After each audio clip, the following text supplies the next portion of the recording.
સુરેન્દ્રનગર જિલ્લા સમસ્ત વાલ્મીકી સમાજની છેલ્લો 5 મહિનાથી સફાઈ કર્મચારીઓને નગરપાલિકા પગાર ચૂકવણી કરાઈ નથી। નગરપાલિકા સફાઈ કર્મચારીઓને સુરેન્દ્રનગર રાજકોટ હાઈવે ચક્કાજામ કર્યો અને ગુજરાત સંગઠનના પ્રમુખ જીતુભાઈ બારૈયા સાવનભાઈ આર ઉડાદપુરી ટીમ સાથે આંદોલન માટે છે અને સરકારશ્રીના અધિનિયમ મુજબ લઘુત્તમ વેતન પણ આપવા માટે તૈયાર નથી।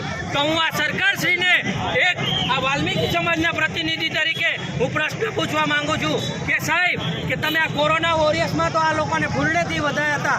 આ લોકોને તમારા શેરીમાં, તમારા ગલીમાં, તમારા મોહલ્લામાં જ્યારે સફાઈ કરવા આવતા હતા ત્યારે તમે ઘરની બહાર નહોતા નીકળતા અને ફૂલડેથી વધાવતા હતા। તો આજે એ જ સમાજ છે, આજે એ જ અમારી માં છે, એ જ અમારી બેન છે, તો એને ન્યાય આપવામાં તમે આટલા કેમ ઊણા ઉતરો છો?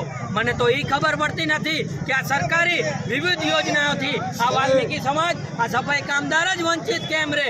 આગામી દિવસોમાં અત્યારે આ રેલી પૂર્ણ થયા પછી અમારું રોડ રોકો આંદોલન, જેલ ભરો આંદોલન, ટ્રેન રોકો આંદોલન, સરકારી અને જાહેર મિલકતને નુકસાન પણ પહોંચાડવા માટે આ સમસ્ત વાલ્મીકી સમાજ ગુજરાતની ટીમ અને વઢવાણ વાલ્મીકી સમાજ તત્પર અને તૈયાર છે।